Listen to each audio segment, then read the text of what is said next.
खलील ताहिर संधू साहब, thank you very much, आपने वक्त दिया। सबसे पहले ये बताएं कि मुज़ाकरात तो बज़ाहिर ख़त्म हो गए हैं, लेकिन स्पीकर साहब ने मुज़ाकराती कमेटियाँ बरकरार रखी हैं, तो क्या अभी कोई आप समझते हैं चांस है दोबारा मुज़ाकरात के शुरू होने का?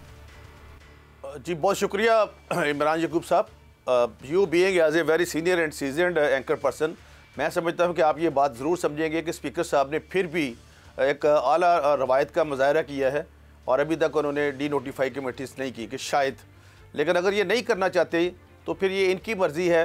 मैं तो हैरान हूँ बड़ा बिल्कुल इन पर टोटली कि ये किससे मुज़ाकरात करना चाहते हैं। जिनसे ये मुज़ाकरात करना चाहते हैं वो इनसे नहीं करना चाहते। जिनको इन्होंने मीर जाफ़र का, मीर सादक का, डर्टी हैरी का, हाँ इनका 50% काम हुआ हुआ ये मानते हैं, वो नहीं मानते। अल्टीमेटली तो इमरान यकूब साहब आप मुझसे भी बेटर ज़्यादा अंडरस्टैंड करते हैं कि अल्टीमेटली तो मुज़ाकरात सियासी जमातों के दरमियान ही होते हैं। अगर आप ये कॉन्स्टिट्यूशन मेरे सामने पड़ा है, इसमें किसी जगह पे भी नहीं लिखा कि आप आर्मी से मुज़ाकरात करेंगे और इसका हल निकाला जा सकता था। बेशक जो ये मांग रहे थे वो कंट्री जो कॉन्स्टिट्यूशन था, कॉन्स्टिट्यूशन में उसका जिक्र नहीं था, वो तो काम नहीं हो सकता था। जुडिशल कमीशन तो नहीं बन सकता किसी सूरत में भी, क्योंकि जब भी कोई कोर्ट जो है कॉम्पिटेंट कोर्ट किसी केस की जो कॉग्निजेंस ले लेती है, चार्ज फ्रेम हो जाता है, सजाएँ हो जाती हैं, व्हाट्सएवर इवन कॉग्निजेंस ले ले, तो उसके बाद इनसे जिससे मर्जी पूछ लें, मैं भी छोटा सा कानूनदान हूँ, आप किसी से पूछ लें, उसके बाद जुडिशल कमीशन नहीं बन सकता किसी सूरत में भी। ये जो जुडिशल कमीशन एक्ट है 1956 उसके तहत इसमें ये इट्स क्लियर कट कि जुडिशल कमीशन कॉन्स्टिट्यूट नहीं किया जा सकता। फिर भी इनको 7 दिन, हमारे जो 7 वर्किंग डेज़ का मतलब यही था कि वो 28 को पूरे होने थे। तो इमरान यकूब साहब इनको चाहिए था कि ये वेट तो करते कम से कम, ताकि हमारी तरफ से जवाब सुनते या जो भी आता कोई ना कोई इसका दरमियानी हल निकाला जा सकता था। अगर 12 मुतालबात हों या 15 हों या कुछ भी हो तो कुछ ना कुछ हल हो जाते हैं, सारा कुछ हल नहीं होता। लेकिन पता नहीं अभी क्या है, पहले भी ये पहाड़ पर चढ़े हुए थे, फिर अंदर हो गया, उसके बाद ये सेनेटर साहब और आप ये फरमाइएगा कि आपके ख्याल में मुज़ाकरात की नाकामी का जिम्मेदार कौन है, हुकूमत या PTI? जब जिस दिन बैरिस्टर गौहर साहब ने ऐलान किया, माय सीनियर एडवोकेट, उनको सिर्फ पता था, इनकी अपनी टीम को नहीं पता था। ये वो बातें जो हम ऑफ द रिकॉर्ड करते हैं अपने दोस्तों से, PTI के दोस्तों से, उनको भी नहीं पता था। असल में इनके पास मैंडेट ही नहीं था। ये जब इधर आते हैं तो और बात होती है, जब ये अडयाला जाते हैं, बानी से मिलते हैं, उधर इनके लिए कोई और एटीट्यूड होता है। तो फिर इन्होंने ऐलान कर दिया कि हम मुज़ाकरात नहीं करेंगे। अब भी ये बार बार यही कह रहे, पहले भी इन्होंने कि हम धरना देंगे, ये करेंगे, पहले भी 3 धरने दे के देख लिया। इस तरीके से मसाइल हल नहीं होते। आप देखें ना, बड़े बड़े काम हुए हैं, दूसरे जंग अजीम हुई, क्या लीग ऑफ नेशन बनी तो मुज़ाकरात के ज़रिए से बनी थी ना।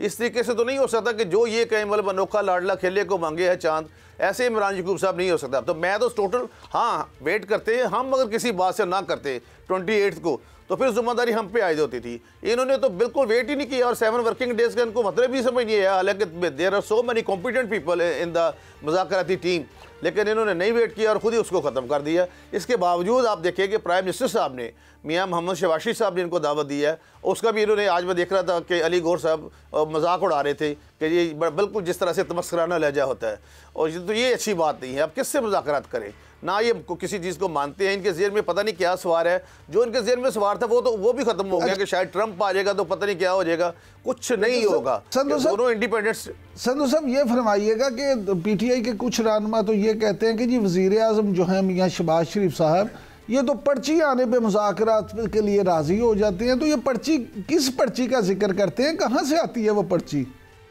कोई पर्ची नहीं जी। अगर इतनी जुर्रत है, इतनी हिम्मत है तो बताए ना कहाँ से पर्ची आती है। आप भी समझते हैं हमारी जमात के स्ट्रक्चर को, बल्कि सबको समझते हैं। क्या मियां मोहम्मद नवाज शरीफ की मर्ज़ी के बगैर ये मुज़ाकरात शुरू हो सकते थे? वो सदर हैं पार्टी के, तो जहाँ की ये बात करते हैं इस्टेब्लिशमेंट की, ये उनके पास भी गए हैं। चलिए आज मैं बात ओपन कर देता हूँ, ये उनके पास भी गए हैं। उन्होंने भी इनको यही कहा है कि आपने मुज़ाकरात करने हैं तो पॉलिटिकल जमातों से करने हैं, क्योंकि उन्होंने पहले इनको ला के सारा कुछ हो गया, देख लिया है। मतलब जिस लेवल पे इनकी फिल्थी लैंग्वेज और बोलते थे उनके ख़िलाफ़, और फिर 9 मई किस तरीके से उससे अपनी जान छुड़ा सकते हैं। क्या उसमें सजाएं नहीं हुई?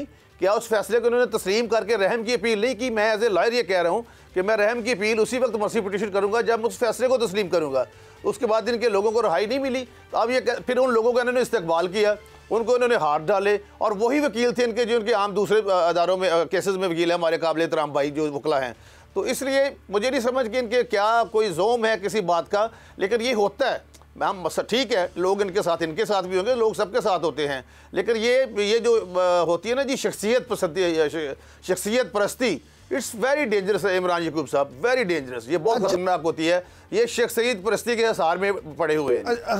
खलील ताहिर सिंधु साहब ये फरमाइएगा कि अब पीटीआई ने 8 फरवरी को एहतजाज का और फिर एहतजाजी तहरीक शुरू करने का जो ऐलान किया है, तो आप क्या समझते हैं मुल्क में जिस तरह के लॉ एंड ऑर्डर की सिचुएशन है और जिस तरह के हालात हैं, आज भी देखें बलूचिस्तान में 18 जो जवान हैं उन्होंने अपनी जानों का नजराना पेश किया है, तो ये जो मामला है इसमें आप क्या समझते हैं कि मज़ीद अनरेस्ट होगा या हुकूमत फिर इससे निपट लेगी?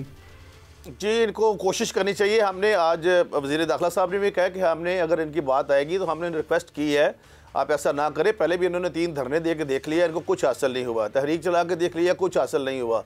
ये कुछ भी हासिल नहीं होना, ये एक फ्यूटाइल जिसको कहते हैं कि एक फालतू एक्सरसाइज होगी। और फिर उन लोगों को ये हाल नहीं पूछते जिन बेचारी माओं के बच्चे अंदर हैं, कभी इन्होंने पूछा तक नहीं है। आप देखें, उसको तो छोड़ दें, जो वाइस चेयरमैन है शाह महमूद कुरैशी साहब, एक ज़ीरक सियासतदान है, उन्होंने कहा कि कभी मुझसे भी रब्ता कर लिया करे। कभी आपने देखा कि किसी अपने वर्कर के उन्होंने बात को केस उठाई हो? तो जो NRO ये मांगते हैं, दूसरा अगर ये करते हैं इसके बावजूद भी कि हम चढ़ाई करनी है, ये करना है, वो करना है, तो फिर जो सियासत जो रियासत है वो अपनी रिट कायम रखेगी और रियासत जो भी उसके पास मुमकिन या जो उसको आइन इजाज़त देता है उसके मुताबिक उस पर सख्ती से निपटा जाएगा। जी अच्छा सर, जमात इस्लामी भी तो IPPs के ख़िलाफ़, महंगाई के ख़िलाफ़ मुजाहरे कर रही है, तो हुकूमत क्या महंगाई कम करने में संजीदा नहीं है जो जमात इस्लामी को ये मुजाहरों की ज़रूरत पड़ गई? नहीं, जमात इस्लामी देखिए, लोग जिस तरह से भी जमात इस्लामी करती है, लेकिन आज तक ये नहीं वो करते। कम से कम इस लेवल पे उनको हम लेवरेज ज़रूर देंगे कि वो कोई नुकसान करे या आग लगा दे या जला दे या आगे से रबड़ की गोलियां चलाएं या पत्थर मारें या गलेल में बंटे मारें। नो, ऐसा काम वो नहीं करते। दूसरा, महंगाई के खिलाफ आप देखें, महंगाई 39 से 36 से सिंगल डिजिट पे आ गई है, 5% पे। अभी इनको रिचर्ड गर्नेल का बड़ा था जोम था कि वो ट्रंप का बड़ा करीबी आदमी है। अभी ट्रंप के अपने समझ एक तरह के जो उसके किचन कैबिनेट के लोग हैं वो आए हैं यहाँ पे और उन्होंने इस बात पे आके कहा है कि हम यहाँ पे अपना सरमायाकारी करना चाहते हैं। इस तरह से और ज़्यादा बहुत सारे मुल्क जो हैं, आज लाहौर में मोहतरम CM साहबा से 19 लोगों के कमर्शियल अताशी मिले हैं। तो ये अच्छे साइंस हैं, महंगाई भी कम हो रही है। लेकिन अगर ये देखें, इस अपना जो मौशी इस्तेहकाम है वो सियासी इस्तेहकाम से मशरूत है, इस बात को मैं मानता हूँ। लेकिन इनको समझाए कौन? तो किसी की तो बात मान लें कि मुज़ाकरात आएँ, कुछ करें, बात लिख के दें, और लोग पहले भाग जाने के जाए मैं नहीं खेलता, मैं नहीं खेलता। इस तरह से ये तो बच्चों का खेल तो नहीं है सियासत करना ना। इनको समझ ही नहीं आ रही कि हमने करना क्या नहीं है। और इनके अपने बहुत सारे लोग हैं जो बड़े सोबर लोग हैं, उन्होंने खान साहब को कहा कि आप इस लेवल पे ना जाएं कि जहाँ से वापसी हटना मुश्किल हो जाए। तो ये करके देख लें, इनका अपना है। लेकिन महंगाई भी है। मोहम्मद नवाज शरीफ साहब जो हैं, पूरी शहबाज शरीफ साहब, पूरी कोशिश है और उनकी पूरी टीम की। और अभी रिसेंट जब मोहसिन नकवी साहब भी वहाँ पे गए तो आप देखें तो वेरी सेकंड डे यहाँ पे टीम्स आ गई हैं और मिलना शुरू हो गई हैं। प्राइम मिनिस्टर से मिल रहे हैं, दूसरे सरमायाकारों से मिल रहे हैं। तो ये इंशाअल्लाह खुदावंद के फजल से पाकिस्तान पे अल्लाह का फजल है, अल्लाह का करम है, अल्लाह का साया है। पाकिस्तान में हालात बेहतर होंगे और आम आदमी का जिस्म और रूह का रिश्ता बरकरार रखना ज़रूर और ज़्यादा बेहतर हो जाएगा। अच्छा, आखिर में सर ये बता दें कि इरफान सिद्दीकी साहब ने ये कहा है कि जी अब मुज़ाकरात तो गए न मूक, तो अब अगर इन्होंने सज़ाएँ माफ़ करवानी है तो सदर के पास जाएं। तो क्या PTI की तरफ से इस तरह का कोई आपको इरादा जाहिर किया गया कि जी वो सज़ाएँ माफ़ करवा लें? जी, आर्टिकल 245 है उसको कॉन्स्टिट्यूशन का, वो जो कहता है कि अगर ये सज़ाएँ सदर से माफ़ करवानी भी हो तो उससे पहले जो भी इनके पास पहले जो कहता है, लेकिन क्या PTI की तरफ से ऐसा कोई मुतालबा किया गया? नहीं, मैं बताता हूँ। उससे पहले इनको हाई कोर्ट जाना पड़ेगा, सुप्रीम कोर्ट जाना पड़ेगा। जिन लोगों को सजाएं हुई हैं, जब सारे एग्जॉस्ट हो जाती हैं सारी चीज़ें, तो फिर दे कैन अप्रोच टू सदर और ये जा सकते हैं। कोई पता नहीं, मतलब ये जा सकते हैं इस हद तक भी कि अपना NRO के लिए ज़रदारी साहब के पास भी जा सकते हैं। बाकी अगर ज़रदारी साहब समझेंगे कि ये काबिल रहम हैं या काबिल तरस हैं तो वो माफ़ कर देंगे, वो उनकी अपनी सदर की सवाबदीद है। जी बहुत शुक्रिया।